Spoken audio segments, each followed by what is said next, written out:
अस्सलाम वालेकुम। आज का जो टॉपिक है वो डील कर रहा है section 4 of the sales tax act 1990। जो सेक्शन 4 है ये बेसिकली डील कर रहा है जी ज़ीरो रेटिंग को। सेक्शन 4 क्या कह रहा है जी, following goods shall be charge to tax at the rate of 0%।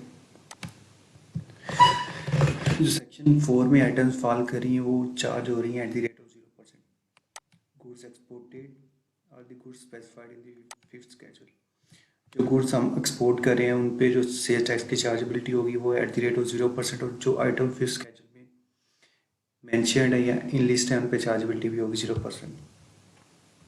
Supply of stores and provisions for consumption abroad, a conveyance proceeding to a destination outside Pakistan. किसी शिप को, प्लेन को आप फूड या इससे रिलेटेड आइटम्स प्रोवाइड करेंगे जिसकी destination जो है वो अब्रॉड हो as per section 24 of the custom act, तो वो भी आपकी ज़ीरो रेटेड हो जाएगी। एनी अदर गुड्स जो फेडरल गवर्नमेंट या प्रोविंशियल गवर्नमेंट स्पेसिफाई कर दे इनकी in the case of disaster etcetera.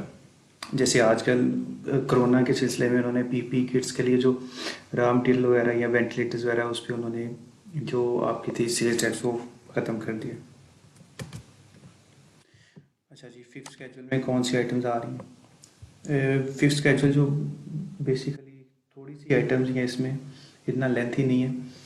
अच्छा, supply to diplomats, diplomatic mission, privileged persons and privileged organisations as approved by the federal government. आपके इसमें diplomats आ जाते हैं and so on. Supply to duty free shops, आपकी duty free shops exist करती हैं airports पे, मोस्टली जो इंटरनेशनल टर्मिनल्स होते हैं उधर। और अगर आप ड्यूटी फ्री शॉप को सप्लाई कर रहे हैं तो ये आपकी ज़ीरो रेटेड हो जाएगी। हाँ, अलबत्ता अगर आप ड्यूटी फ्री शॉप से परचेज़ करते हैं तो वो आपकी एज एन इम्पोर्ट ट्रीट होगी।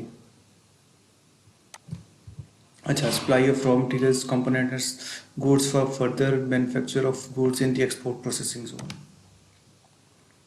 अगर आप रॉ मटेरियल या गुड्स फर्दर मैन्युफैक्चरिंग के लिए एक्सपोर्ट प्रोसेसिंग जोन्स में सप्लाई कर रहे हैं तो वो भी आपकी ज़ीरो रेट हो जाएगी। आप locally manufactured plant and machinery export processing zone में सप्लाई कर रहे हैं तो ये भी आपका ज़ीरो रेटिंग में आ जाएगा। अच्छा, इसकी कुछ कंडीशंस एंड एक्सक्लूजन्स हैं वो आपकी फिफ्थ स्केड्यूल में दी हुई है, वो मैंने यहाँ पे एनलिस्ट नहीं की हूँ, वो आप देख लीजिएगा। Raw material, components, subcomponents and parts if imported or manufactured locally for the use in the manufacturing of such plants and machinery as is chargeable to sales tax at the rate of 0%। मसलन कि ये जो ऊपर हम plant and machinery supply कर रहे हैं इसको बनाने के लिए इसके जो पार्ट्स, कंपोनेंट्स, सब कंपोनेंट्स, रॉ मटेरियल वगैरह जो हमने इंपोर्ट या लोकली परचेज़ किया है वो भी ज़ीरो रेट हो जाएगा। सप्लाई मेड टू एक्सपोर्टर, अगर हम एक्सपोर्टर्स को सप्लाई कर रहे हैं under duty tax and revision rules तो ये भी आपकी ज़ीरो रेट हो जाएगी। ये duty tax and revision rules ये आपके आ जाते हैं कस्टम रूल्स के तहत, तो ये आप देख सकते हैं, वैसे ये सेपरेटली भी आपको मिल जाएंगे। Import or supplies made to Gwadar special economic zone, जो ये आपका स्पेशल इकोनॉमिक जोन बना हुआ है ग्वादर में। अगर इधर भी आप सप्लाई करेंगे या इम्पोर्ट करेंगे तो वो भी आपका ज़ीरो रेटिंग में आ जाएगा।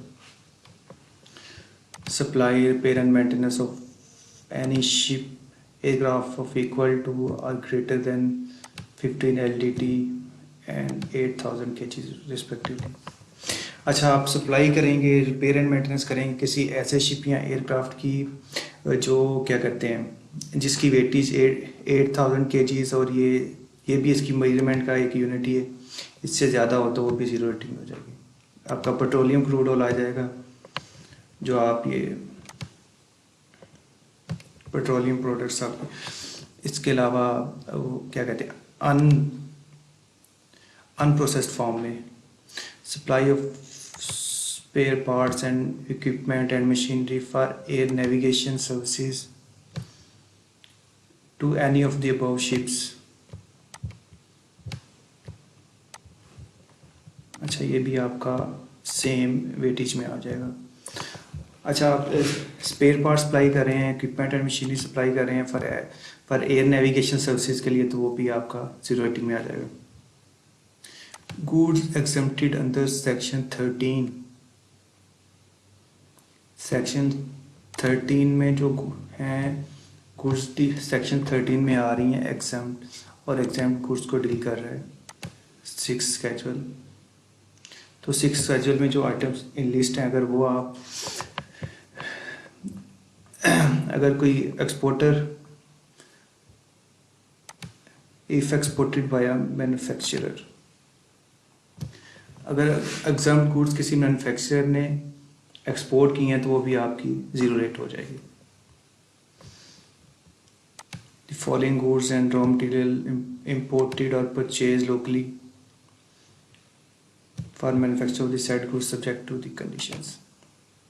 अच्छा, ये जो आइटम्स हैं ये आप इंपोर्ट करें या परचेज करें तो ये 0 रेट हो जाएंगे subject to the following condition.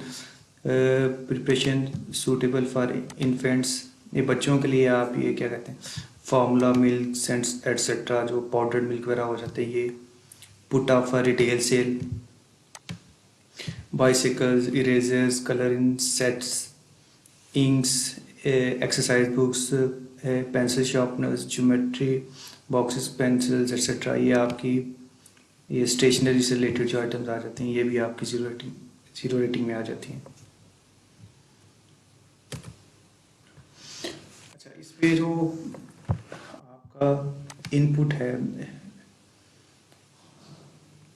ये आपको, क्योंकि इसका जो इनपुट है वो आपका एडजस्ट नहीं होता परचेजेस पे, इसका आपको सिर्फ रिफंड मिलता है, क्योंकि आउटपुट टैक्स तो आपका है 0%। तो जो इनपुट आप पे कर चुके हैं परचेजेस पे, रॉ मटेरियल की परचेजेस पे, तो वो उसका सिर्फ आपको रिफंड मिलेगा। If the input tax paid by registered person on taxable purchases made, sir ये आपने परचेजेस की हैं, टैक्सेबल परचेजेस हैं, during a tax period exceeds the output tax on account of 0 rated local supplies और export made during the tax period. जाहिर सी बात है, अगर आपने परचेजेस की हैं ये लोकल 0 रेटेड सेल्स के अगेंस्ट या एक्सपोर्ट के अगेंस्ट, तो वो तो 0 आउटपुट टैक्स तो 0 ही बनेगा। The excess amount of input tax shall be refunded to the tax payer not later than 45 days. जो आपका रिफंड बन रहा है वो आपको 45 डेज में मिल जाएगा। Of refund claim 45 days of filing of refund claim, और रिफंड के लिए क्लेम फाइल करेंगे तो उसके 45 डेज में मिल जाएगा। In such manner sub to set condition as the board may by notification in the special official gazette specify. If a registered person is liable to pay any tax, default, surcharge or penalty payable under any law administered by the board, the refund of input tax shall be made after adjustment of unpaid outstanding amount of tax as the case may be। अच्छा, अगर आपने refund के लिए apply कर दिया और आपके कोई डिफ़ॉल्ट सरचार्ज, पेनल्टी या अनपेड टैक्सेस ड्यू हैं, तो जो आपको रिफ़ंड मिलेगा वो after adjustment of penalty, default surcharge या अनपेड ड्यूज हैं उसके बाद मिलेगा। तो ये जो 0 रेटेड है इसमें आपका इनपुट जो है वो एडजस्ट नहीं होगा, इनपुट आपका रिफ़ंड ही होगा। जो आपने परचेजेस की हैं 0 रेटेड के अगेंस्ट, उसका आपको इनपुट रिफ़ंड ही होगा। रिफ़ंड के लिए आप विदिन आपके जो आपने एप्लीकेशन फाइल की है within 45 days of filing of refund claim जो है ना, वो आपको उसका रिफ़ंड मिल जाएगा।